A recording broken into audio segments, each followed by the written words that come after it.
The average American now carries 23 extra pounds. Heart disease and stroke will claim the lives of 460,000 American women. 69 grams of fat. You could actually save 12 grams of the fat and half the calories if you simply ate an entire stick of butter. We're talking about diabetes and hypertension and bone diseases, osteoporosis. Prostate cancer is now the most common cancer in American men. Doctors say we really need to eat less red and processed meat. On arteriosclerosis and cancer and autoimmune disease. We have unprecedented amount of type 2 diabetes in our children, and we're starting to see hypertension in our children in grammar school. In case you're wondering, 2,120 calories. Clearly, the Western diet is taking a toll. This should serve as a wake-up call. We have a growing problem, and the ones who are growing are us. Food. It's central to our lives and traditions.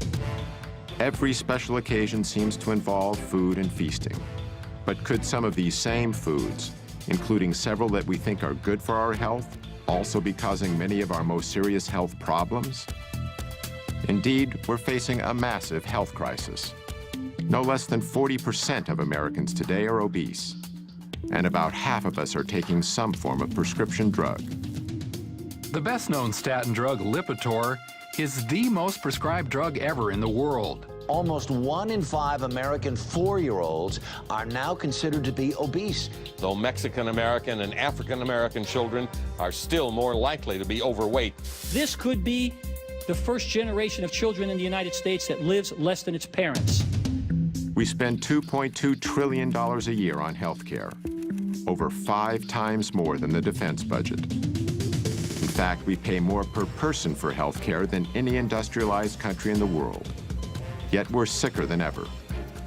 You see, there's no money in healthy people, and there's no money in dead people. The money is in the middle.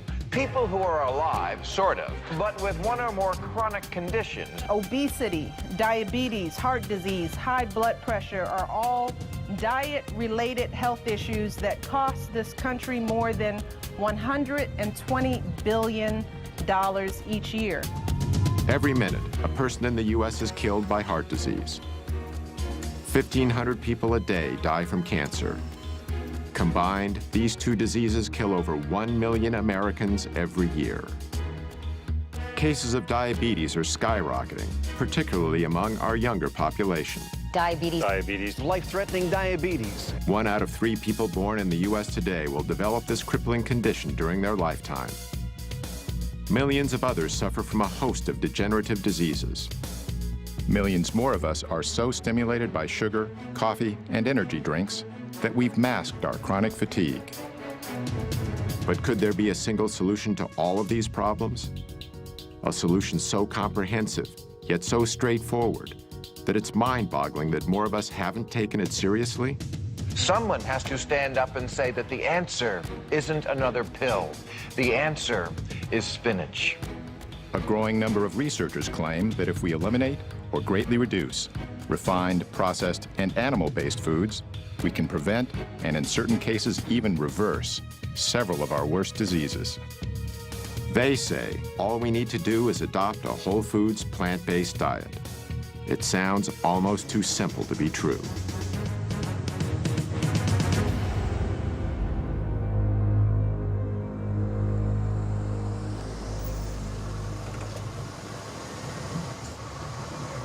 You might not expect someone like me to explore the connection between diet and disease. On my way over, I drank these 2 Red Bulls. I also had a 12-ounce Coke and another half of a 12-ounce Coke. I haven't always lived the healthiest lifestyle, and I've eaten more than my share of fast food. But as part of my effort to learn more about the link between food and health, I visited 2 physicians in Los Angeles, Dr. Matt Letterman and Dr. Alona Pulday. Hi. How you doing? Lee, nice to meet you. Nice to meet you, too. Is Dr. Pulday? Dr. Pulday, pleasure to meet you, too. Both are MDs. Dr. Letterman was trained in internal medicine and Dr. Pulday in family practice. They incorporate a whole plant foods nutrition plan into the treatment of their patients.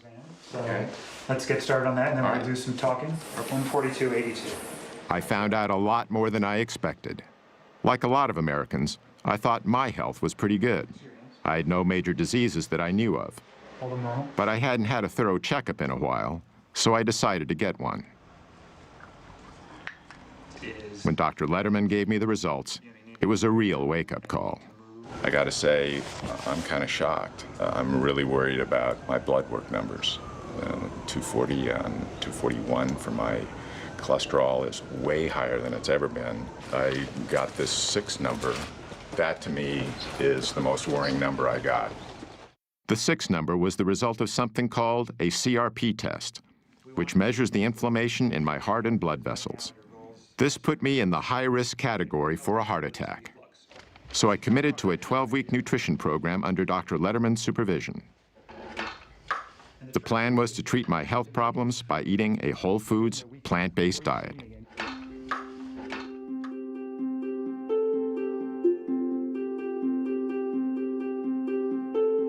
The idea of using nutrition to promote good health is nothing new. Indeed, Hippocrates, the ancient Greek father of Western medicine, said, "Let food be thy medicine," over 2,000 years ago. Yet it wasn't until more recently that the science behind this observation was systematically probed and applied. 2 researchers who've made groundbreaking contributions to this effort are Dr. Colin Campbell and Dr. Caldwell Esselstyn. Born just a few months apart in 1933 and 34, they each grew up on farms. Campbell's childhood farm is in rural Virginia, where his family raised dairy cattle and milked cows. My dad and mother moved here in 1943 when I was 9 years old. And during that time, we had a dairy of about somewhere between 20 and 30 cows, which in those days was a modest, medium-sized dairy. At the time, milk was believed to be nature's perfect food. So perfect, in fact, that this U.S. government film from the early 20th century recommended that infants who have just been weaned from their mother's milk should be switched immediately to cow's milk. That was the excitement of doing something, producing nature's perfect food, if you will.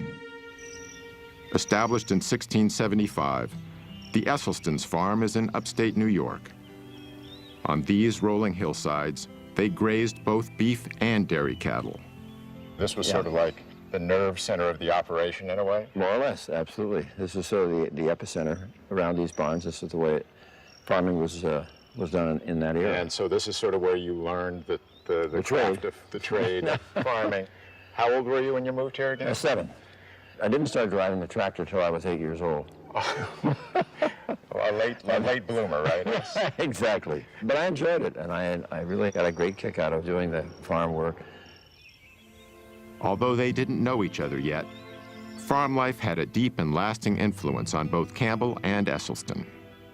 To make it successful, you had to have persistence, staying power, and tenacity of purpose. I guess it's ironic in the sense that we're both now advocating, not consuming the products that we were busy actually producing with our families. During Campbell and Esselstyn's lifetimes, the American diet has changed dramatically. Near the beginning of the 20th century, Americans each ate about 120 pounds of meat annually. By 2007, that figure had exploded to no less than 222 pounds. In 1913, we ate about 40 pounds of processed sugar each per year. However, by 1999, our consumption of all refined sweeteners had risen to over 147 pounds. In 1909, Americans consumed around 294 pounds of dairy products apiece. But by 2006, our yearly intake of dairy had more than doubled to 605 pounds. By the early 1950s, Campbell was off to college at Penn State, while Esselstyn went to Yale. As part of Yale's rowing team, Esselstyn won an Olympic gold medal in 1956. During this same decade, the pace of American life was accelerating, even with our food. The late 50s was the heyday of the drive-in burger joint. The supermarket was just beginning to thrive in the newly built post-World War II suburbs. This was when the so-called convenience foods were born, like the legendary foil-wrapped TV dinner, not to mention a host of other tasty processed delicacies devised to make our lives easier and better. By now, Colin Campbell was in graduate school at Cornell University, which had one of the most prestigious nutritional science departments in the country. His research was on animal nutrition and biochemistry. But it was focused more on feeding animals for their ability to be able to produce meat, milk, and eggs, protein containing. And so my own research was focused on protein, making sure we got enough. It was considered to be the vital nutrient. It was one of the first nutrients discovered. And without protein, the animal would die. So it was a life force. And in fact, in even the early 1900s, there were statements made that this is the stuff of civilization itself. Protein was also nearly synonymous with animal-based foods like meat. It still is today, all over America. Why do you think meat is important in our diet? Protein. Protein. Protein? Protein. Protein. Protein. Protein. A lot of protein. We need protein, don't we? We can't live without protein. The idea that plants had protein also didn't come into play until maybe the late 1800s, early 1900s, and then it struggled through the years. No matter what source the protein came from, in the late 1950s, most scientists believed the world needed a lot more of it. We had a lot of starving and malnourished children in the world. And so in my community, in the nutrition community, there were discussions about why so, what could be done. And one of the prominent thoughts was to make sure they get enough protein. I certainly went along with this view. At about the same time, Dr. Caldwell Esselstyn was just beginning his medical career at the world-famous Cleveland Clinic in Cleveland, Ohio. Surgery soon became his specialty. There's something awfully satisfying about if you can remove the disease. For instance, if a patient had gallstones, you could remove them. If it was a gastric ulcer or a stomach ulcer, you'd directly take care of that. If it's a hernia, the same thing. During the 1960s, heart disease was on the rise in the U.S. What doctors commonly call coronary artery disease is usually caused by a condition of the arteries that supply the heart with blood. What happens is that over time, a fatty substance in the bloodstream called cholesterol builds up in the coronary arteries, restricting the blood flow to the heart. This can ultimately cause several problems, from severe chest pain called angina to heart attacks. Cholesterol is a natural substance produced by all animals, including humans, and it's an essential component of our cells' walls. But when we consume dietary cholesterol, which is only found in animal foods like meat, eggs, and dairy products, it tends to stay in the bloodstream. This so-called plaque is what collects on the inside of our blood vessels and is the major cause of coronary artery disease. In the late 1960s, a colleague of Dr. Esselstyn's at the Cleveland Clinic made a major breakthrough in the treatment of this condition. In fact, Esselstyn shared space with him in the clinic's surgical locker room. His name was Dr. Rene Favillaro. Rene really sparkled in the operating room, and in 1967 he did his first bypass graft at the clinic, coronary artery bypass graft.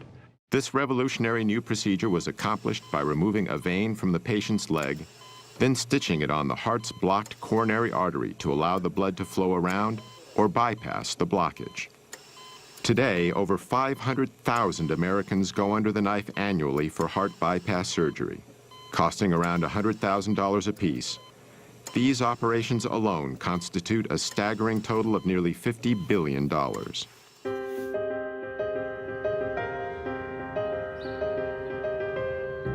Joey Aucoin lives in Tampa, Florida, where he owns and operates a landscaping company. I tell everybody, the joke with everybody with me is, I don't eat to live, I live to eat. And my whole life, I ate whatever I wanted. In 2004, doctors discovered Joey had a dangerously high cholesterol level of 320 and a hazardous blood sugar level of 480. This not only made him a type 2 diabetic, but a prime candidate for a heart attack and a stroke. This is my daily pill regimen. I got 2 pills I take for my diabetes, then I got 1 for cholesterol, 1 for high blood pressure, and then I take Byetta, which is an injectable medicine, every morning before breakfast and every night before dinner. And that's what I've been doing for almost 4 years now. and I know it makes me tired, and I just don't feel normal. I only sleep 4 hours a night or so. I just hate taking them.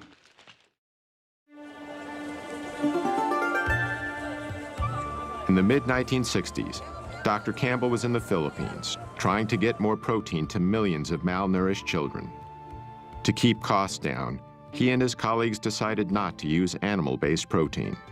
The program was beginning to show success. But then Dr. Campbell stumbled onto a piece of information that was extremely important.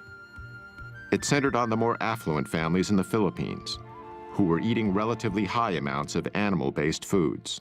But at the same time, they were the ones most likely to have the children who were susceptible to getting liver cancer.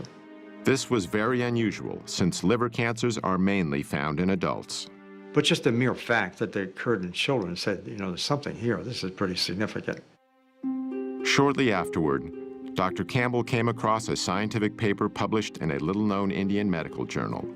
It detailed work that had been done on a population of experimental rats that were first exposed to a carcinogen called aflatoxin, then fed a diet of casein, the main protein found in milk. They were testing the effect of protein on the development of liver cancer. They used two different levels of protein. They used 20% of total calories, and then they used a much lower level, 5%. 20% turned on cancer, 5% turned it off. This Indian paper, together with what Dr. Campbell had learned about increased liver cancers in children eating animal-based foods, combined to create a decisive moment in his work and his life. Because we learned that animal protein was really good in turning on cancer. During the same time, the way Americans ate was changing, again. The number of fast food franchises was exploding as more and more overscheduled Americans began using them as a convenient way to feed themselves and their families. While the fast food revolution was sweeping the nation, the rate of cancer deaths in America was continuing to rise. As a result, in 1971, President Richard Nixon initiated a program that was dubbed the War on Cancer. We are here today for the purpose of signing the Cancer Act of 1971. And I hope that in the years ahead, that we may look back on this day and this action as being the most significant action taken during this administration. On the front lines of this new war was Caldwell Esselstyn. By 1978, he was chairman of the breast cancer task force at the Cleveland Clinic. Yet he soon began to doubt the medical procedures he was using. No matter how many of these operations I was doing for women for breast cancer, I wasn't doing one single thing for the next unsuspecting victim. So Dr. Esselstyn started investigating the global statistics on breast cancer. One of the facts he discovered was that the incidence of breast cancer in Kenya was far lower than it was in the United States. In fact, in 1978, the chances of a woman getting breast cancer in Kenya were 82 times lower than in the U.S. Dr. Esselstyn was even more surprised by the numbers he discovered for some other types of cancer. In the entire nation of Japan, in 1958, how many autopsy-proven deaths were there from cancer of the prostate? 18. 18 in the entire nation. That, to me, was about the most mind-boggling public health figure that I think I'd ever encountered. In the same year, the U.S. population was only about twice the size of Japan's, yet the number of prostate cancer deaths exceeded 14,000. Dr. Esselstyn also discovered that in the early 1970s, the risk for heart disease in rural China was 12 times lower than it was in the U.S. And in the highlands of Papua New Guinea, heart disease was rarely encountered. The link he noted between all the areas he studied was simple. Virtually, the Western diet was non-existent. They had no animal products. They had no dairy, no meat. Even more compelling to Esselstyn was some historical data that had long been overlooked. In World War II, the Germans occupied Norway. Among the first things they did was confiscate all the livestock and farm animals to provide supplies for their own troops. So the Norwegians were forced to eat mainly plant-based foods. Now we look at the deaths in Norway, just antecedent to this period, from heart attack and stroke. 19 27. 1930, 35. Look at right up here, right at the very top, 1939. Bingo! In come the Germans. Immediately, 1940, wow, 41, 42, 43, 44, 45. Have we ever seen a population have their cardiovascular disease plummet like this from statins, from bypass surgery, or from stents? No. But look what immediately happened. With the cessation of hostilities in 1945, back comes the meat, back comes the dairy, back comes the strokes and heart attacks. I mean, it's such an absolute powerful lesson. But we didn't get it. Because of evidence like this, Dr. Esselstyn was making the same assessment that Dr. Campbell was due to his work in the Philippines, seeing a causal link between animal-based foods and some of our most deadly diseases. But they weren't the only researchers coming to this conclusion. Another was Dr. John McDougall. In the mid-1970s, he began practicing on a sugar plantation in Hawaii. What I observed there was the health of the people differed dramatically depending upon how long they'd been in Hawaii. People who were raised in Japan, the Philippines, Korea, China, first generation, who had moved from their native land, were always trim. Never had heart disease, prostate cancer, colon cancer, breast cancer, rheumatoid arthritis, multiple sclerosis. Never overweight. They were in their 80s and 90s and fully functional. Their kids got a little fatter, a little sicker. Their grandkids and the next generation were just as fat and sick as anybody I'd ever seen. And what came through clearly was the diet was the difference. The first generation had learned a diet of rice and vegetables in their native land. But the kids, they started to give up the rice and replace it with the animal foods, the dairy products, the meats. And the results were obvious. They got fat and sick. So I knew at that point what caused most diseases. At the time, however, Campbell and Esselstyn knew virtually nothing about this other information. Even so, they ultimately reached a revolutionary conclusion: that many of our most crippling conditions could be greatly reduced, if not completely eradicated, simply by eating what they call a whole foods, plant-based diet. This means consuming foods that come mainly from whole, minimally refined plants, such as fruits, vegetables, grains, and legumes. It also means avoiding animal-based foods, such as meat, dairy, and eggs, as well as processed foods like bleached flour, refined sugars, and oil. Campbell and Esselstyn's research in this field would change their lives forever.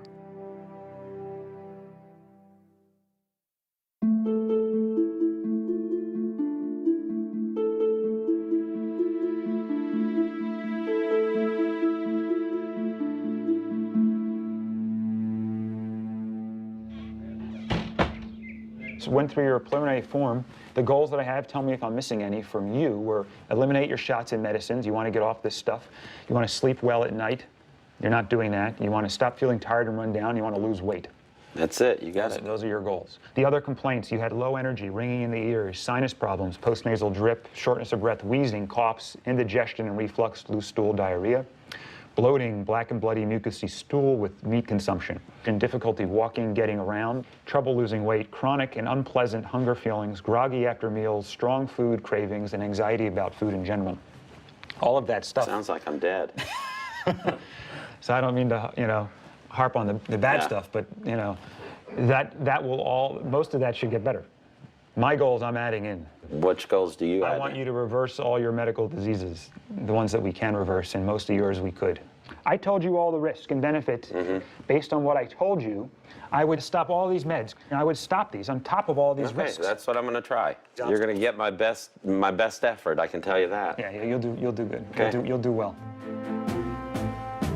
By 1975, Dr. Campbell was at Cornell University, investigating what he'd discovered in the Philippines. Our work from the beginning was designed, in a sense, to do two main things. One, I wanted to replicate, if possible, the Indian work because it was so provocative. Secondly, if this is really true, I wanted to study how does it work. Just like the Indian researchers, Campbell fed half the rats in his study a diet of 20% casein, the main protein in dairy products. The other half was fed only 5% casein. Over the 12 weeks of the study, the rats eating the higher protein diet had a greatly enhanced level of early liver cancer tumor growth. On the other hand, all of the rats eating only 5% protein had no evidence of cancer whatsoever. But Dr. Campbell decided to take these findings a step further. This time, instead of keeping his test rats on the same diet throughout the study, he kept them in one group and switched their diets back and forth, between 5 and 20% dairy protein, doing so at 3-week intervals. The results were astonishing. Whenever the rats were fed 20% protein, early liver tumor growth exploded. But when the same rats were given 5% protein, tumor growth actually went down. I mean, this was so provocative, this information. We could turn on and turn off cancer growth just by adjusting the level of intake of that protein. Going from 5% to 20% is within the range of American experience. The typical studies on chemical carcinogens causing cancer are testing chemicals at levels maybe 3 or 4 orders of magnitude higher than we experience. Even more surprisingly, Dr. Campbell discovered that a 20% diet of plant proteins from soybeans and wheat did not promote cancer. However, there's a long-standing belief among the public that animal protein is important for human health. Connie Dickman supports this position. Ms. Dickman is Director of Nutrition at Washington University in St. Louis, Missouri. She's the past president of the American Dietetic Association and an advisor to the National Dairy Council. When you eliminate animal foods from your eating plan, you run the risk of inadequate protein content. Animal proteins provide all the amino acids that we need for cell growth, tissue repair, and overall health. Eating whole foods, it's virtually impossible to be protein deficient without being calorie deficient, because even if you take the foods that have the least amount of protein in it, let's say potatoes, for example, or rice, 8-9%. Well, that's the figure we more or less need. Dr. Campbell's research led him to a conclusion about the way genes, chemicals, and nutrition interact to promote cancer. Cancer starts with genes. It might be genes we're born with, it might be genes that are actually changed by a chemical. So those genes become capable of producing cancer cells. Whether we do or don't get cancer is primarily related to how we promote those cancer cells to grow over time. That's where nutrition comes into play. They go much more rapidly when they were fed animal protein. Dr. Campbell and other nutritional scientists have found that only a small percentage of cancer cases are caused solely by genes. I think the general consensus in my field is that probably not more than 1 or 2% at most is attributed to the genes we may or may not have. And that's the most helpful and hopeful information I give people, because if you go through life thinking that what happens to you from a health perspective is based on your genes, you're a helpless victim. My diet was pretty abominable. I thought the 2 principal food groups were caffeine and sugar. Dr. Pam Popper is executive director of the Wellness Forum in Columbus, Ohio, and an expert in the areas of health and nutrition. And you want? The women in my family are all overweight. I'm not. I don't eat and live like they do. So I've changed my health destiny by not engaging in the same habits. Over the next several years, Dr. Campbell initiated more extensive lab studies using various animal and plant nutrients. The results were consistent. Nutrients from animal foods promoted cancer growth, while nutrients from plant foods decreased cancer growth. Yet Campbell hadn't identified a specific biological mechanism that caused the effects he observed. And it finally occurred to me that there was no such thing as the mechanism. What we were looking at was a symphony of mechanisms. We think that nutrition is attributed to individual nutrients, and that's the way it gets marketed, and that's the way the companies tell us, so forth. When in fact, nutrition, all of it working together to create this symphony, the hundreds of thousands of different kinds of chemicals in food all kind of working together nicely. I mean, the complexity is total. That's a holistic concept. And I had to say to myself, that's a very exciting idea. Dr. Campbell realized that his discoveries in the laboratory were significant but limited. How are these findings relevant in people? How do different types of foods affect cancer and other diseases? Campbell needed a large-scale population study. He would soon find a perfect opportunity.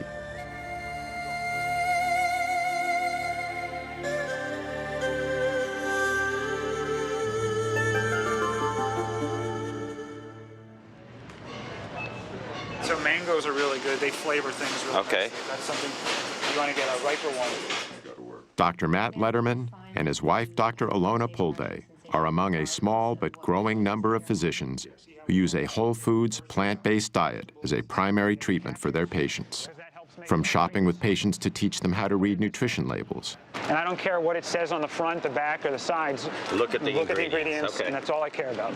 To showing patients how to prepare meals. They are not your typical MDs. Doctors Letterman and Pulde use food as treatment because they feel it's the best medicine available. Medicine that not only makes their patients feel better, but that truly improves their health. In 1973, the U.S. Congress passed a new farm subsidy bill. Among other things, it included incentives that encouraged a massive increase in corn production. One of the major byproducts of this enormous corn surplus was a low-cost sweetener called high-fructose corn syrup. Companies could add this sweetener to anything from soda pop to hot dogs, and then make these products widely available at low prices. Processed sugars and other refined foods are far more calorie-dense than the whole plants they're made from. The dramatic increase in their use is a major reason why our food has become richer. To evolutionary psychologist and author Dr. Doug Lisle, the consumption of unnaturally dense foods is the main cause for the epidemic of obesity in America. It isn't that people become more self-indulgent. It isn't because they're lazier than they ever were. What's happening is that their mechanisms of satiation are being fooled. The process starts with a range of receptors in our stomachs that help us gauge how much food we've eaten. These include stretch receptors to help measure the sheer volume of food in our stomachs. We also have density receptors to help determine the caloric density, or what we more commonly call the richness of our food. For instance, 500 calories of natural plant food fills the stomach completely, triggering both our stretch and density receptors to signal our brain that we've had enough to eat. But 500 calories of unnaturally rich or processed food fills the stomach far less, deceiving these receptors into telling our brain that we need to eat more.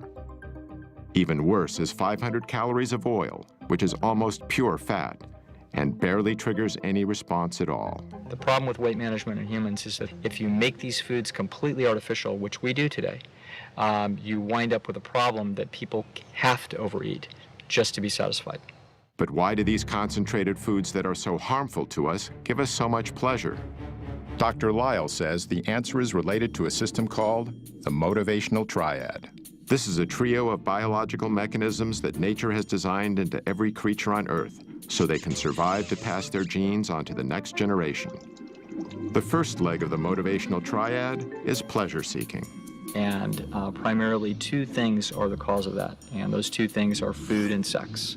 So in the case of a great white shark, it's basically got a neon sign flashing across its forehead saying food, sex, food, sex, food, sex. Unless it's a male, then it says sex, food, but it's pretty much the same thing. The other two legs of the motivational triad are avoiding pain and doing everything with the least amount of effort. Pleasure-seeking, pain avoidance, and energy conservation, that really sums up animal behavior, whether we're talking about a paramecium under a microscope or a great white shark. Richer foods naturally excite our senses because it's nature's way of telling us they will provide the highest amount of dietary reward with the least amount of effort. This helped our ancestors find the most calorie-dense and ripe foods available, which contributed to our survival. But in today's environment, we can artificially increase calorie density well beyond what our ancestors would have found in nature. The resulting foods give us a hypernormal amount of pleasure, leading us into something Dr. Lisle calls the pleasure trap. What the pleasure trap is an interaction between our natural instincts, which are trying to tell us the right thing to do, and some kind of artificial modern stimulation that is piggybacking or hijacking that process. So the classic example of the pleasure trap would be drugs and drug addiction. The way drugs work is they hijack the existing pleasure circuits. When certain chemicals hit those areas, they cause feelings of euphoria and excitement. The same drug-like effect happens when we eat highly concentrated, processed foods. We've removed the fiber, we've removed the water, we've removed the minerals, we've done everything that we can to hyper-concentrate sugar and fat and add a bunch of salt as well into the food. And now what the food has become is become a low-grade addiction. These things are drugs. They have other deleterious side effects, not the least of which is adding a lot of empty calories. Dr. Terry Mason is Commissioner of Health for the City of Chicago. He's one of the few public officials in America who openly supports a plant-based diet. If it walked, hopped, swam, crawled, slithered, had eyes, a mama and a dad, don't eat it. Dr. Mason contends that the less affluent segments of our population have difficulty making the best food choices. Well, first of all, the diets are calorie-rich and nutrient-poor. This is the real problem. And unfortunately, poor people are poor in everything. They're poor in health, they're poor in food choices, they're poor in almost every aspect you could think of. This makes the less prosperous particularly vulnerable to the low-grade addiction of highly processed foods. People want stuff that's fast, people want stuff that's quick, and they like the stuff that's salty, and they like the taste of something fried. And so those are the kinds of things that you see in our community.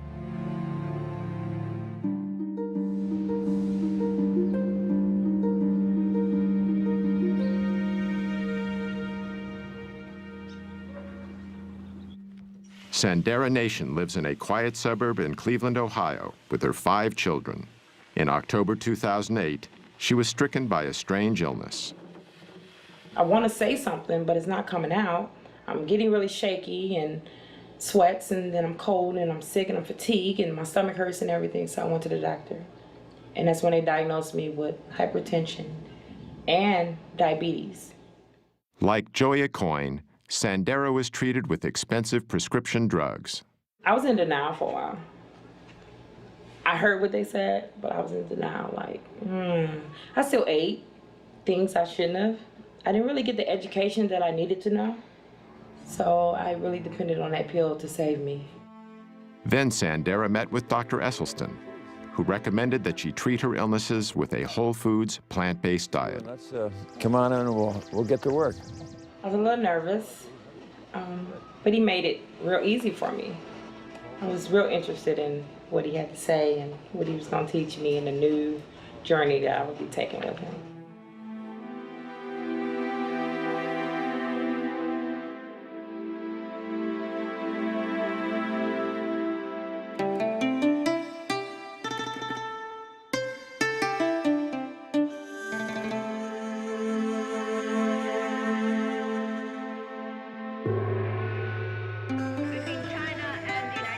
In 1974, Chinese Premier Zhou Enlai was hospitalized with bladder cancer. Knowing that his disease was terminal, he decided to give his country a more complete understanding of cancer. So he initiated what would become one of the largest and most thorough scientific studies in history. 650,000 researchers cataloged the mortality patterns caused by several types of cancer for the years between 1973 and 1975. The study encompassed every county in China and over 880 million people. Zhou died in 1976, years before his study was complete. Okay, and you'll need how many shirts then? Probably 3? Yeah. Okay. Zhou Enlai's cancer study would ultimately have a major impact on what Dr. Campbell himself has called the capstone of his research.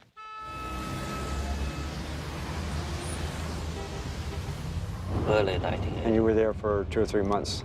Dr. Junxi Chen is now senior research professor with the Chinese Center for Disease Control and Prevention. He first met Dr. Campbell at Cornell in 1980, when he was a member of the Chinese Institute of Food and Nutrition Science. The Cold War was just beginning to thaw, and Dr. Chen was among the first senior scientists from China to visit the United States. By then, Dr. Campbell had become one of the most distinguished nutritional biochemists in the world.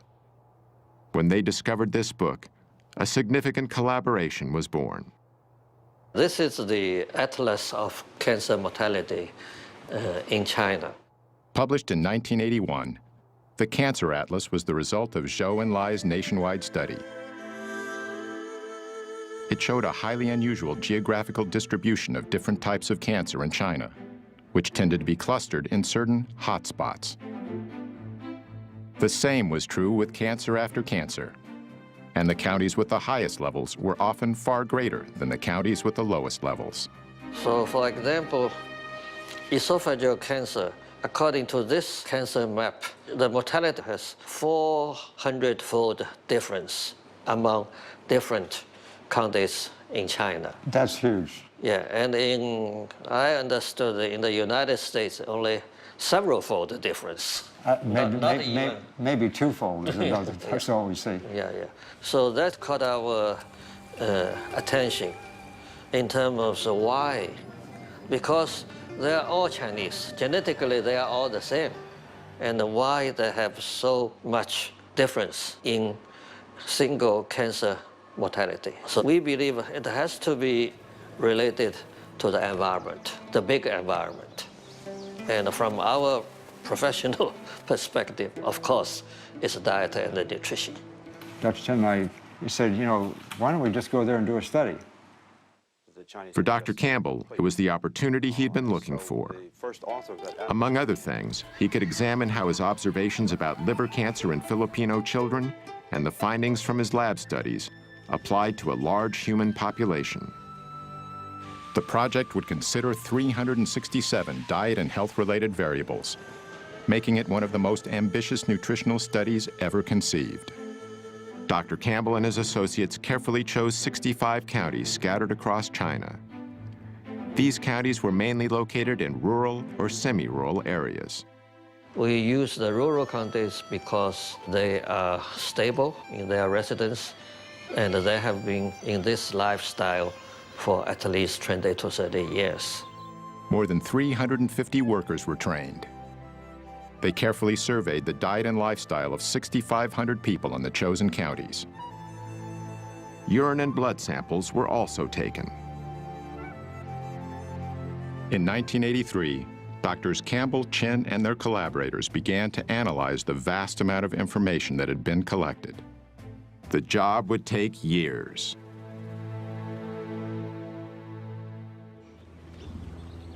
After 8 weeks eating plant-based foods, Joya Coyne was still off all his medications. When I started this, I had all these side effects from medication and from my being so unhealthy, but now I'm getting in better shape every day. I feel more healthy. I very seldom get tired during the day. I just feel so good all the time. This is a scale that I weigh myself on, and it started about 8 weeks ago, way up here around 218, 220, and now it's bouncing between 180 and 185. None of my belts fit. This one here, I actually had to have 2 new holes punched in because I like the belt so much. Nothing fits, I gotta go shopping. It's just everything, all my clothes. A good problem to have. It's been fun for him because I think he's learned, in addition to the fact that he's seeing such great results, that he loves it.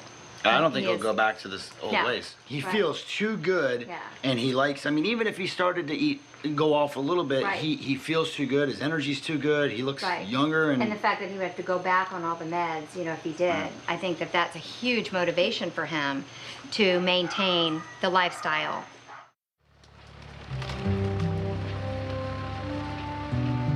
In the mid-1980s, Dr. Caldwell Esselstyn was struggling to organize a study on coronary artery disease. His plan was to put a group of patients on a diet of low-fat plant-based foods, along with small quantities of low-fat dairy products and minimal amounts of cholesterol-reducing drugs. And slowly, over the next 18 months, I got the 24 patients that I had asked for. But the ones they sent me were a little bit sicker than I had thought. These were patients who had failed their first or second bypass operation. They had failed their first or second angioplasty. And there were 5 who were told by their expert cardiologist they would not live out the year. One of the most gravely ill patients was a 59-year-old speech and communications teacher, Evelyn Oswick. Ate all the chocolate candy I could eat, ate every donut I could put my hands on. Oh, I just love things like that. A lot of gravy, And then I have had 2 heart attacks before I met Dr. Esselstyn. When I had the second heart attack, the doctor said that I should prepare for death, really, is what he said. And I looked at him and I said, do you really mean that what you want me to do is buy a rocking chair and just sit there and rock away and wait? And he just looked at me and he said, yes, that's just exactly what I'm saying. Anthony Yen was born and raised in China. And we were eating typical Chinese cultural diet. A very small piece of meat, but they slice it, and so it was for flavor rather than American style. When you eat a large, great, big piece of meat, which you could easily feed the whole family in China. And we eat a lot of vegetable in China, and we have soup. But once I came to the United States, you find beginning to experience fast food, hamburgers and cheeseburgers, pizza, and I noticed my weight began to gain. When Mr. Yin was 56 years old, he suddenly experienced severe chest pains. At that time, I had an open heart surgery. I have 5 bypass, 5. But it was very interesting.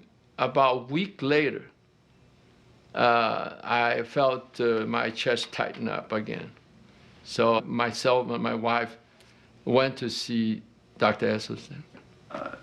I saw every one of these patients myself every 2 weeks for the first 5 years. And at that visit, we would get a full cholesterol lipid profile.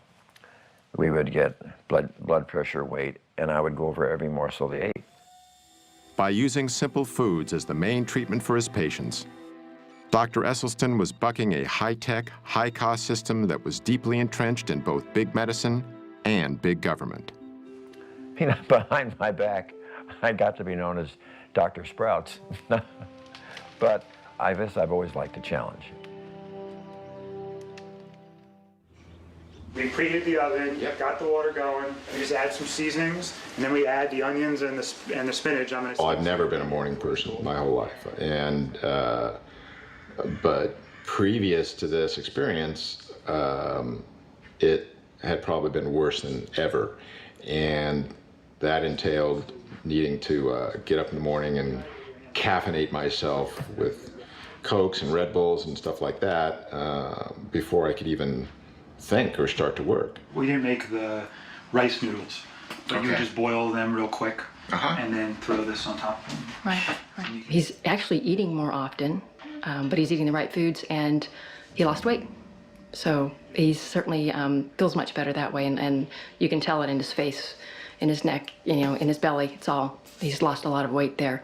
He also has better energy. He's waking up earlier now. That's great, because we have then some morning time together. I don't have to count anything. You're the doctor. 1990. Following nearly a decade of intense effort, Dr. Campbell and his colleagues finally published their China study. It identified no less than 94,000 correlations between diet and disease. Those are big numbers for any study. And in the end of the day, when we did all these correlations in this book here, and we looked at the number of them that were statistically significant, it was between about 8,000 to 9,000. When you have that large number of correlations and you start analyzing each one, if it works out as statistically significant, this means that if 19 out of 20 are pointing in the same direction, it's highly significant and likely to be true. Hundreds of detailed tables and charts were included in the study. Each one presented the raw data that was collected. Then, this information was cross-referenced in multiple ways to demonstrate its reliability and to show how it linked with the 367 variables the study examined. I think the major message we got out of all these correlation analysis is only one message. The plant food-based diet, mainly cereal grains, vegetables, and fruits, and very little animal food, is always associated with lower mortality of certain cancers, stroke, and coronary heart disease. The New York Times called it the most comprehensive large study ever undertaken of the relationship between diet and the risk of developing disease.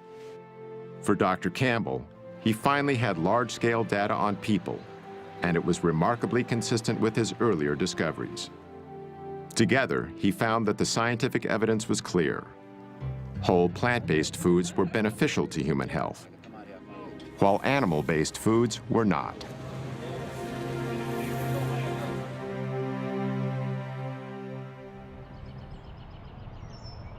Sandera Nation's journey to better health wasn't easy at first. It was a little hard because I've been eating fatty foods and grease and everything 38 years, you know, as long as I can remember. So it was kind of hard to go from that to changing the next day completely.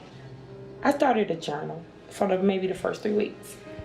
Write down my feelings and emotions, what I felt like, so that other people could know it's okay to feel that way. Along the way, Sandera had strong support from Dr. Esselstyn and his wife, Ann.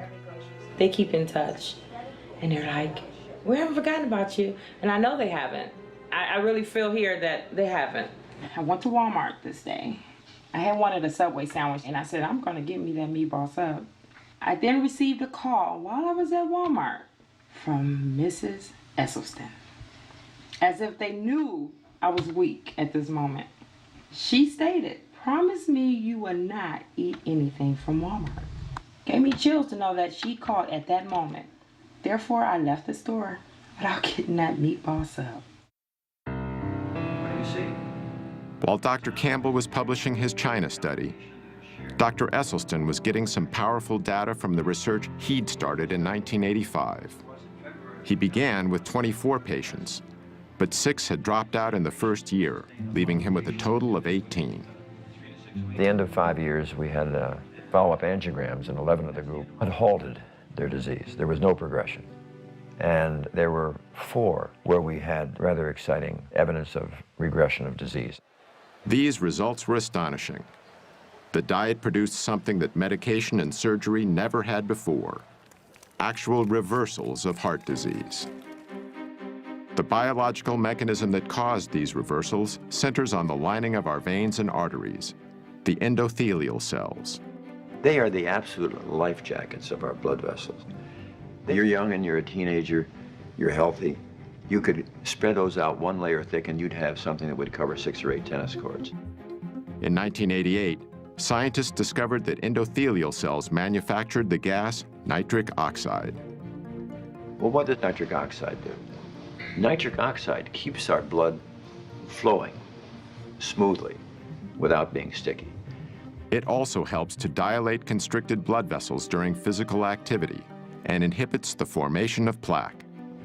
And most importantly, nitric oxide is a powerful force for eliminating the inflammation that seems to go with this plaque.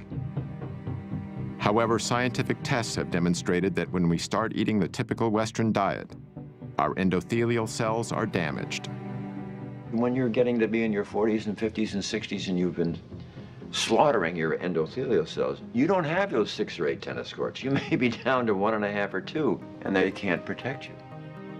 Yet according to Dr. Esselstyn, when we begin eating a whole foods, plant-based diet, the damage to our endothelial cells not only stops, it starts to reverse.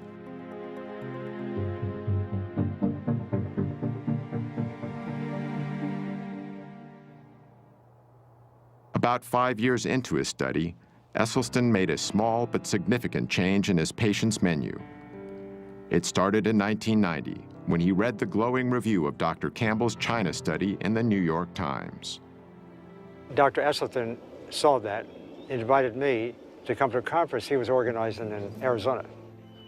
These 2 revolutionaries, who up until then had been on similar but separate paths, finally met face to face.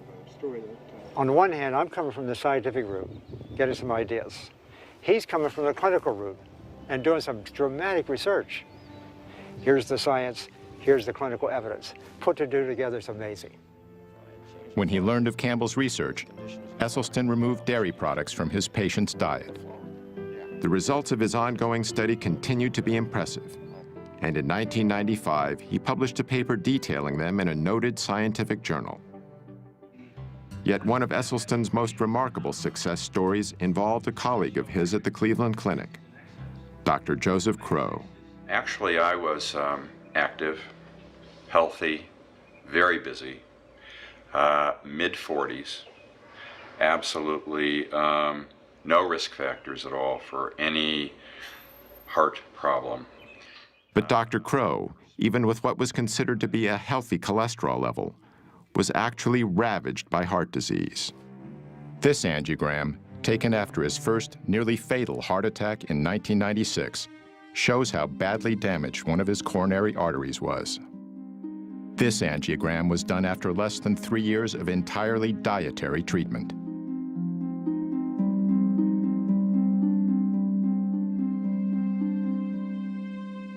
Dr. Crow is fortunate. In 25% of cases, sudden death is the first and only sign of coronary artery disease. Of Dr. Esselstyn's original 18 patients, all survived the initial 12 years of the study. Today, 14 patients are still alive, over 2 decades after the study began.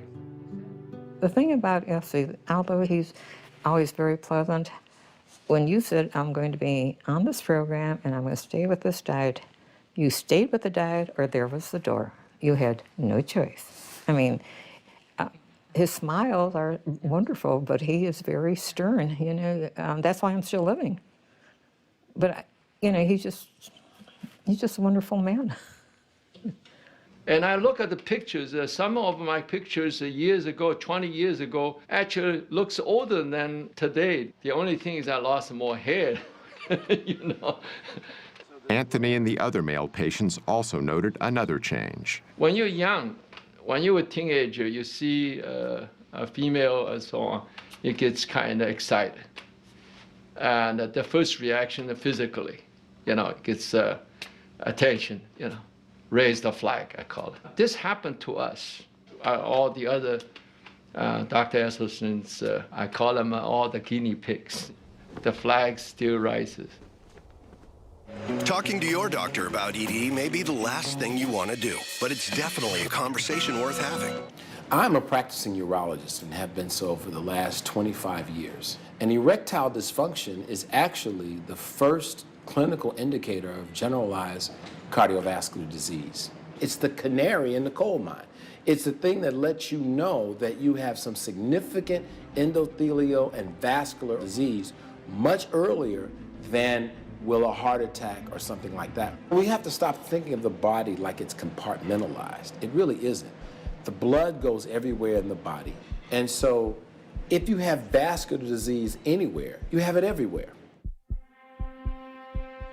Despite the apparent success of the dietary approach, some critics say eating this way is extreme.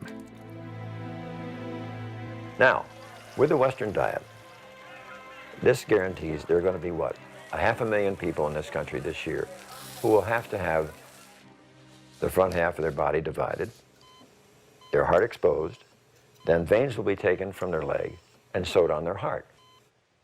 Some people would call that extreme. Dr. Esselstyn has now successfully treated over 250 patients with heart disease, using almost exclusively a whole foods, plant-based diet. Heart disease, as far as I'm concerned, is an absolutely toothless paper tiger that need never, ever exist. And if it does exist, it need never, ever progress.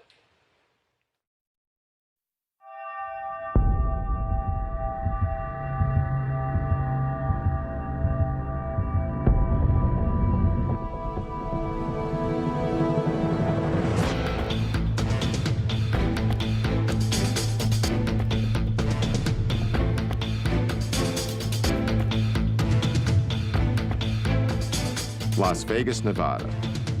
At the Extreme Couture Gym, we found an extraordinary plant-based athlete, Ultimate Fighter champion Mac Danzig. In the mixed martial arts world, strength, toughness, and endurance are of paramount importance, and Mac has them all. I had cut dairy out of my diet when I was about 18 years old. because I had a ear, nose, and throat allergy to dairy, and I was getting a lot of ear infections and things like that. So when I cut that out, really the only thing that was separating me from having a vegan diet was chicken and fish. So I was just eating that for years, and I was eating it because I thought that I needed to, because everyone tells you, you know, if you're an athlete, you need, you know, at least chicken and fish in your diet for protein. You know, something that's just one of the myths that's been perpetuated for a while.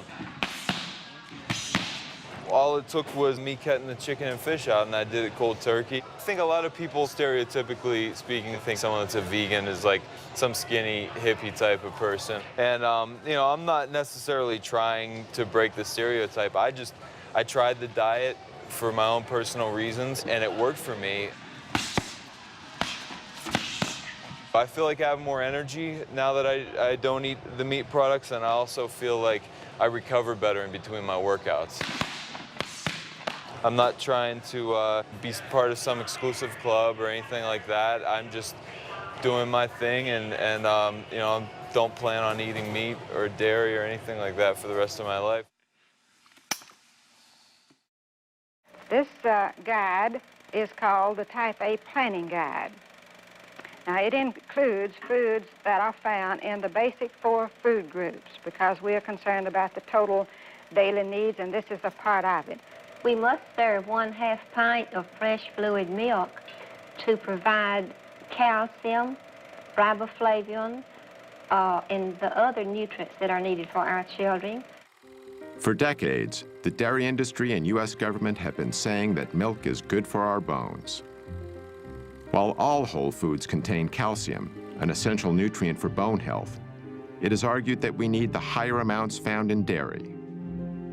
Children and aging women in particular have been singled out to drink more and more and more milk. What do you think the most important nutrient we get from dairy products is, like milk? Calcium. Calcium. Calcium? Calcium. Calcium. Calcium. Or calcium. Calcium. The science in terms of dairy's role in healthy bones is pretty strong. And in fact, the National Osteoporosis Foundation, of course, utilizes that science in their recommendations. Osteoporosis is a degenerative bone disease, which has been widely linked to a lack of calcium. If this is true, nations with a high intake of dairy products, which are a major source of calcium in a westernized diet, should have low levels of osteoporosis. But according to a study done by a distinguished Harvard researcher, nations with high levels of calcium intake tend to have high levels of hip fractures, which is a key indicator for osteoporosis. And so, in fact, the higher the dairy consumption, the higher the rate of osteoporosis. Exactly the opposite of what the dairy industry has been telling us for so long. One of the primary mechanisms for that is that animal protein tends to create an acid-like condition in the body called metabolic acidosis. To combat this condition, the body draws upon its most readily available acid buffer, namely calcium in our bones. As the calcium is extracted to neutralize the excess acid, our bones are weakened. In defending the health benefits of milk, many national health organizations now recommend that we consume low-fat dairy products. It can be milk, it can be yogurt, it can be cheese, it can be anything made from milk. But again, the important message, it's a message that comes from the American Dietetic Association, the National Osteoporosis Foundation, cancer, heart. We're all in the same page. It needs to be low fat or fat-free. So as the fat is taken out, the protein becomes a larger proportion of the total. So they become higher in protein, lower in fat. And when we compare these high protein, low fat milk products, for example, with prostate cancer, the relationship is as strong as it is for cigarette smoking and lung cancer. Most of these animals here are what we call heifers. They're the young females, not yet cows. So they haven't had their first calf yet. They haven't had their first calf. So they have to have their first calf before they can Once lactate. they come into lactation, they almost keep them these days. They keep them pregnant continuously Exactly. for 3 or 4 years. Why are they eating grass now? Well, this is the last time in their lifetime they're going to see grass. After that, they're in the barn. They're standing there for the rest of their life. When I was young, we defended our product, promoted our product, because it was nature's most perfect food. And so I believe that. But it took on a slightly different twist as time passed. I mean, it's the most perfect food for cats. And trying to switch the milk of one species to another species doesn't make a lot of sense. Only 2 months into her treatment, Sandera was experiencing dramatic effects on her type 2 diabetes and hypertension. Since I've been on a plant-based diet, blood pressure's been wonderful. My blood sugars are in the 80s. It shocks me, 70s. And so I was alarmed when it was 60. I'm like, isn't that bad? It's 60, you know, and I talked to the diabetes educator, which is wonderful. She's like, no, that's a normal blood sugar. Your pancreas is working, it's reversing. Ironically, Sandera works at an outpatient facility for diabetics. Yet the treatment that was achieving success with her diabetes came from outside the established medical system. The positive results went far beyond Sandera's chronic diseases. Mentally, not having the sluggishness, the fear of the disease progressing, because I feel I'm in control and I have power of taking it back the right way now. So mentally, I feel great. I'm eating the things I should eat. And the one thing that is true that Ann said to me, you really start tasting the real taste of what you're eating. Because I eat a peach and you'll think, I was in heaven with my white peaches. I get to eat. And it feels good to be able to eat, bringing the sugar down, you're losing the weight, your whole everything changes. You know, I think we're a little dependent on, you know, our doctors and the medications. We should take a little bit more responsibility in checking out for ourselves. And speaking of doctors and medications, how does Sandera's regular physician feel about her new lifestyle? When I recently approached her about my blood sugars being so great, my question was, should I not take my medication? And she said, no, you still take your medications. And she said, what is that doctor trying to do? Take you off your medications? And I'm looking like, yeah, I'm hoping that's the goal. So there's still people we have to make believers. Yeah. Sally and Jim eat their breakfast at about 7 o'clock. It's a good breakfast of good foundation foods. Today they're having milk, cereal, poached eggs, and sliced oranges. They are starting the day right. The key agency that sets nutritional guidelines for Americans is the United States Department of Agriculture. The USDA helps determine what foods are served to everyone from our soldiers in the field to our kids in their school cafeterias. These guidelines are also taught in our schools, influencing what our children will eat for the rest of their lives. Dr. David Klurfeld is a nutritional scientist and national program leader for human nutrition with the USDA's Agricultural Research Service. We've made dietary recommendations since the 1890s from USDA, and that was before we knew about vitamins and minerals. Subsequently, we've had different food groups, and we had the basic 4 and 5 and 7 and 12, and it varied as the science changed. Perhaps the best known of the food groups was the Basic 4, introduced in 1956 in a leaflet called Food for Fitness. The mainstay of nutrition education for over 30 years, the Basic 4 defined what an entire generation of Americans believed was healthy to eat. The 4 food groups was replaced in 1992 by the Food Pyramid, then updated by My Pyramid. These guidelines recommend 3 servings of dairy products per day, and meat is still a primary source of protein. In following My Pyramid, a 15-year-old girl can eat a daily menu consisting of a bowl of Lucky Charms with low-fat milk and a glass of orange juice from concentrate for breakfast, cheese-flavored crackers for a morning snack, a cheeseburger on a whole grain bun with French fries and a Coke for lunch, chocolate pudding and grapes for an afternoon snack, and chicken nuggets with a biscuit and canned green beans for dinner, with low-fat ice cream for dessert. I see now what's happening with the way that we feed many of our children and our school systems. We shouldn't be surprised that we're seeing childhood obesity at the rates that we're seeing it. Dr. Neil Barnard is a medical researcher and president of the Physicians Committee for Responsible Medicine. Well, the problem is when a kid is pulling his tray down the school lunch line, you see federal policies in action. There are burgers topped with cheese, the milk is heavily subsidized, but the vegetables and fruits, a little bit harder to find. And this is because the government contracts are going to particularly the meat producers and other producers as well. It has nothing to do with the health of the children. It has all to do with the financial health of the big agribusiness entities. What we have with the USDA is it's really a farmers advocacy organization, and okay, let's have one. But that same group cannot advocate for farmers, help subsidize their operations, manage commodity foods, subsidize the price of growing things, and then turn around and say, okay, we're gonna tell people what to eat. They're gonna tell people what to eat based on their constituents, which are the farmers, not the American public. In 1998, Barnard's group sued the USDA. Every 5 years, the government reformulates the dietary guidelines for Americans. That's the blueprint of what Americans are supposed to eat to be healthy.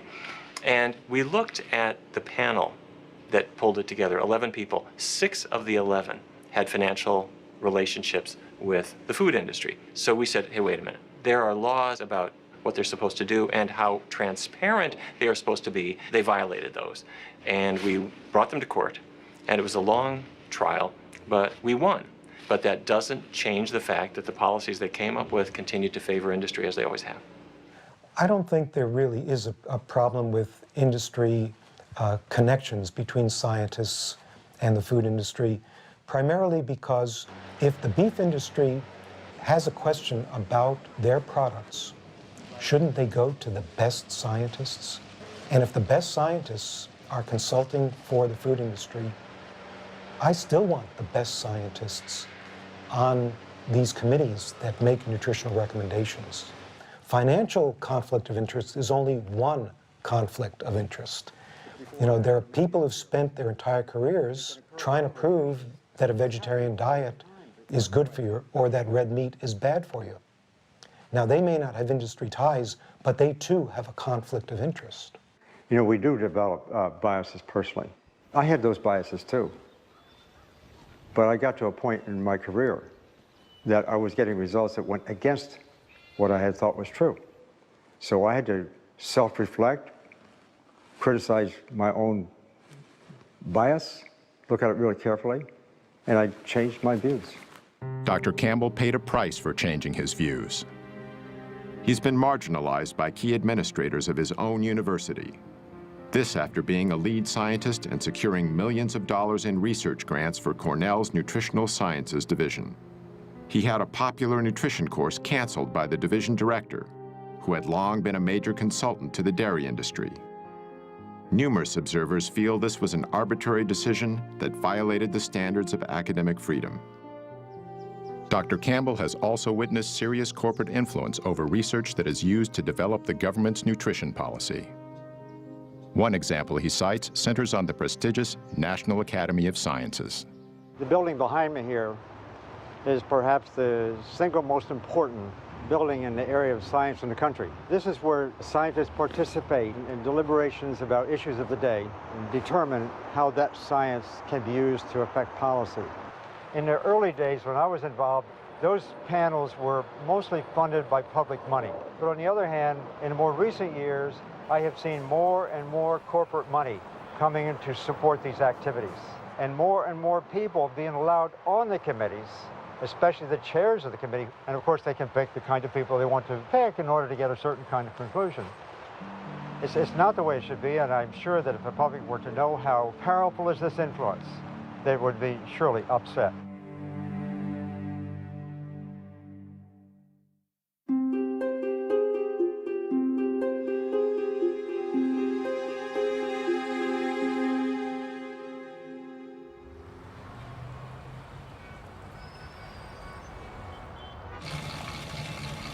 I had been a runner for 14 years, in fact, a marathoner. 47 years old, at the top of my game. In 1982, Ruth Heydrich's running career came to a sudden stop when she was diagnosed with breast cancer. After a mastectomy, her doctors recommended chemotherapy and radiation to treat the cancer that had by then spread to her lungs and bones. Ruth decided to visit Dr. John McDougall instead. And I said, Ruth, I've spent my residency collecting information on diet and breast cancer. And it's all in these files right here. Sit in my office and read through it and see what you think. He said, these are the studies that show what I'm trying to prove is that diet can reverse breast cancer. And she read it, and she comes out and she says, okay, I've changed my diet. She changed her diet. So he showed me how to eat, no added oils, lots of fruits and vegetables, whole grains. Ruth then started training for the Ironman triathlon in Hawaii, which combines running a marathon with long-distance biking and swimming. I became obsessed. Kept up the running, of course, never stopped, and then added swimming, biking, and for good measure, lifted weights. And people were saying, you're crazy. You're a cancer patient. You should be resting. Doctors told me this. I felt so good. I felt fit. I wanted to maintain that level of fitness. And I felt sure that if I had a healthy body and I was putting the right food into it, that I could beat this cancer. At the Ironman triathlon, Ruth won a gold medal in her age group. Stuck with the diet, found out my arthritis disappeared, my constipation disappeared, my dandruff disappeared. No sign of depression, which you might expect with a cancer diagnosis. I felt renewed, invigorated, and out to show that diet is so much more important than anybody ever thought. Other women get over breast cancer, colon cancer, prostate cancer. There are people who have had metastatic prostate cancer all over the body who have gone through what we call spontaneous remission. In other words, they've been cured. And it's not the end of the world when you get this diagnosis. Some people get over it. Ruth did. So I'm still racing, still daily training. Now, how many people in their 70s are doing triathlons? Not very many. So that gives hope for all of us as we age, that not only will you stay healthy and beat the degenerative diseases that most people get, but you can start collecting medals.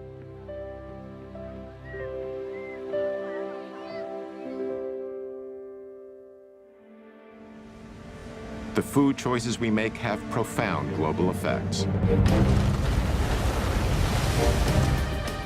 It takes over 10 times the amount of energy from fossil fuels to produce a calorie of animal-based food than it does to produce a calorie of plant food. Since the 1970s, 20% of the Amazon's rainforest has been destroyed. That's an area the size of California. 80% of this cleared land is now occupied by livestock. The world's cattle alone eat enough grain to feed 8.7 billion people, nearly 2 billion more than the population on Earth. With almost 1 billion malnourished people across the globe, redirecting even a portion of the grain used to fatten cattle could feed every hungry mouth on the planet. For Gene Bauer, factors like these, combined with a deep respect for animals, helped convince him to adopt a plant-based diet. Mr. Bauer is president and co-founder of Farm Sanctuary near Watkins Glen, New York. It provides a safe haven for animals that have been abandoned or abused. I grew up eating animals, like most people in our country, but once I started considering my food choices, I recognized that I didn't really want to eat animals. And the more I learned, the more I saw that I was healthier if I didn't eat animals, and that I had a much lighter footprint on our planet. The livestock industry is a greater contributor to global warming than the entire transportation industry, according to the United Nations. So by eating meat, milk, and eggs the way we are, we're harming our own health, we're slaughtering 10 billion innocent animals every year in the US, and we're destroying the planet. Statistics compiled from the United Nations and the World Health Organization demonstrate the profound global effect that diet has on health. These are the estimated amounts of animal foods produced in 9 countries, a figure that's closely related to animal food consumption. These are the numbers of deaths due to heart disease and cancer in the same countries. In the United States, the very same diseases continue to have a grave impact. Even with the billions of dollars spent on cardiac treatment, heart disease is still the #1 cause of death, killing over 600,000 people a year. And the elephant in the room, when we talk about stents and heart bypass surgery, is the fact that, well, it's no question In an emergency, these procedures are absolutely life-saving. But when they're done electively, and these procedures do not protect from new heart attacks. Stents and bypass operations are used mainly to treat large arterial blockages. Yet according to many research studies, only a small percentage of heart attacks are caused by the largest buildups of plaque. The rest are caused by the more numerous, newer blockages that are far more inflamed and much more likely to rupture than the larger, older, more stable plaques. And so this is why those procedures don't treat the disease. They are treating symptoms. Dr. Esselstyn has been eating the same foods that he has recommended to his patients for over 25 years. One of his sons, Rip Esselstyn, used a plant-based diet to fuel a successful 10-year career as a professional triathlete. When Rip turned 34, he was ready for a career change and trained to become a firefighter.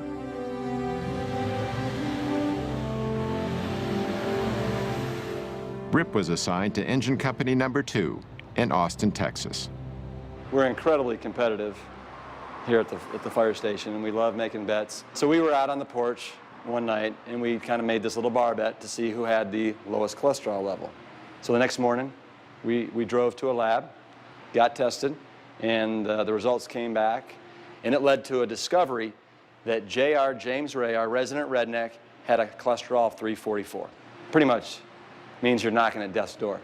And so what we did in an act of solidarity is the next day we went about eating a plant-strong diet to basically save his life and save his arteries. The men agreed to change their firehouse diet. But in Texas, old eating habits die hard. Meat's almost a sport in Texas. I have several good friends that they're barbecue teams. That's what they do. That's their sport on the weekends. Texans are serious about Texas, barbecue. Kansas.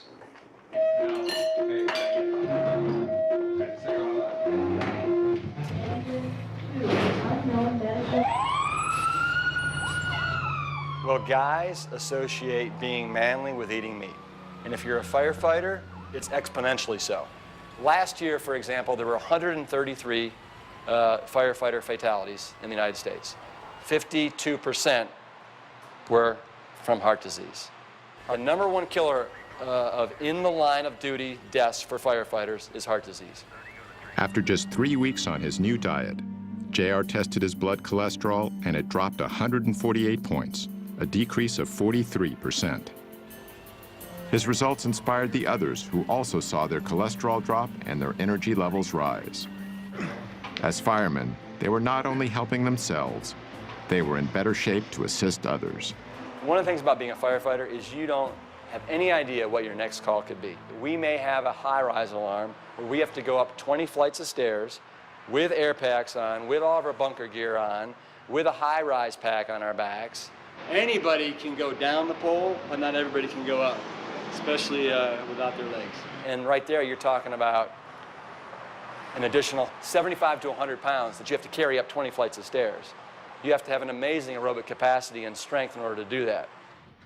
Real men eat plants. Real men eat plants. You know, as firefighters, everybody thinks that we fight fire, and we do. But over 70% of our calls are medical emergencies where we are responding to heart disease, hypertension, type 2 diabetes, rampant obesity. And so we see up close and personal basically the destruction that's being caused by the standard American diet. To me, the answer is just absolutely so simple it's criminal. And it's just people starting to take responsibility for their health and starting to eat more plant-based foods. It's that simple. After 13 weeks on a whole foods plant-based diet, it was time to get my results from Dr. Letterman. When you started, your weight was 231 pounds, Right. now 211 pounds. Okay, that's So 20-pound drop there. Wow. Your blood pressure was 142/82 when you started. It's now 112/70. Wow, All right. that's a big drop, That's right? a nice drop. Oh yeah, that's great. And it'll just keep dropping as you continue to do this. Your pulse was resting at 92 when you started. It's now down to 60. resting. Okay, cool. Your total cholesterol, though, went from 241 down to 154. What? Yeah, that was pretty amazing. 241 down to 154. 154? 154, yeah. It's really, and your LDL, which is your bad cholesterol, I think this is the most impressive, went from 157 down to 80. No way! Yeah, that's amazing, though, to drop almost in half. We did CRP last time, which is sort of the marker of the inflammation in the heart and the blood vessels, and that went from 6.0 down to 2.8. Without using any medications, I significantly reduced my chances of getting a heart attack and many other diseases. Tomorrow marks 20 weeks on the program. I've lost 45 pounds. I've reversed the diabetes. You have to know that everybody is so incredibly proud of what you've done. I don't have to rely on the medication. I have a lot of energy that I didn't have before. My children love it. They're so proud of me, and they tell me all the time. I had a little saying that I've carried around for maybe the last 2 years, and it's win the war. Do not let one lost battle end the war. If you do break down and give in to temptation, do not quit. Just get right back on track. Not tomorrow, but right now. The diabetes is not coming back. I'm not gonna let it come back, nor the weight. The message is, you're in control of your life. Joey Acoin had over 24 health problems, including type 2 diabetes. But after 22 weeks eating plant-based foods, his condition had changed dramatically. Hey, how you doing? Back again. And you're getting healthier. Your weight is down 28 pounds. You feel better than you have. 26 out of 27 complaints are gone completely. Your marker of inflammation in the vessels is down to that of a normal person. Your blood sugars are coming down. They continue to come down even on a daily basis, which are going to get better. Your cholesterol is significantly lower than it was when you first started, before you ever started taking any pills. Your blood pressure is normal now compared to how it was before. While on pills, it was still elevated. And you just said you've never felt like this before. You look at how you look in the pictures. You look healthier.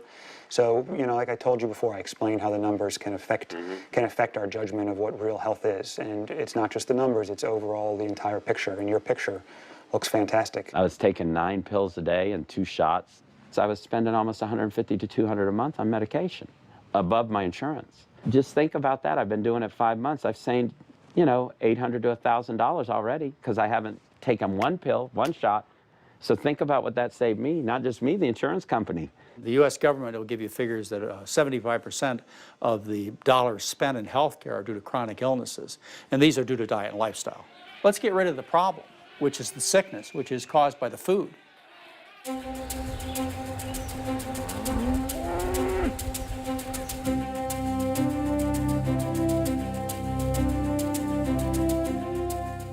Now well into their 70s, Doctors Campbell and Esselstyn are both vital and active.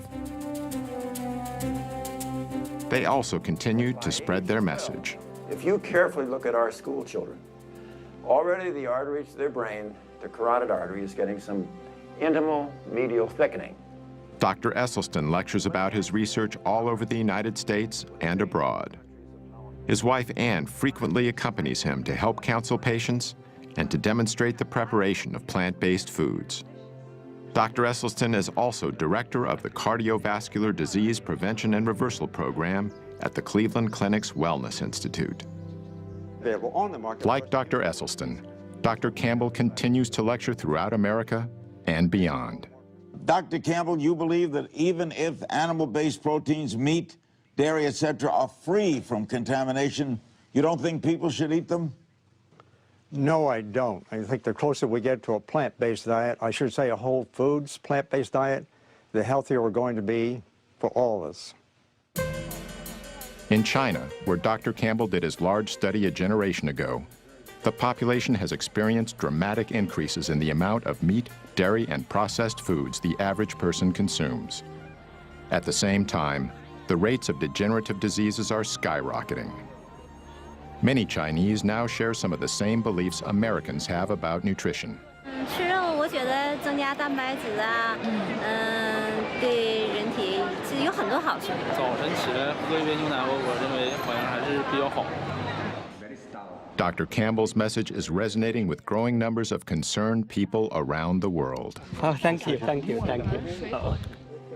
Thanks to the efforts of both these pioneers and their colleagues, thousands of people are realizing that profound improvements in health and quality of life are within reach.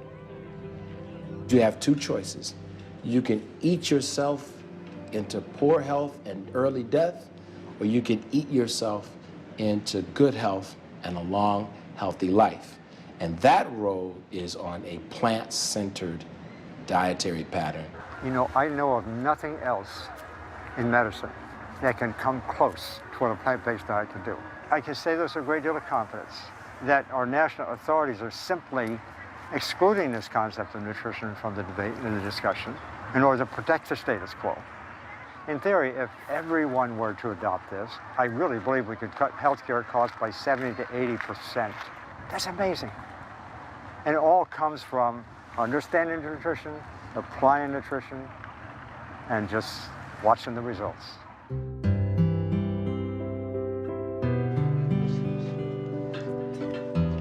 The greatest gift that you could possibly give to yourself and your family, not only those in your generation, but your children and your grandchildren, if you can make them be aware of the incredible power that resides within each of them to avoid life's most poignantly tragic and painful events.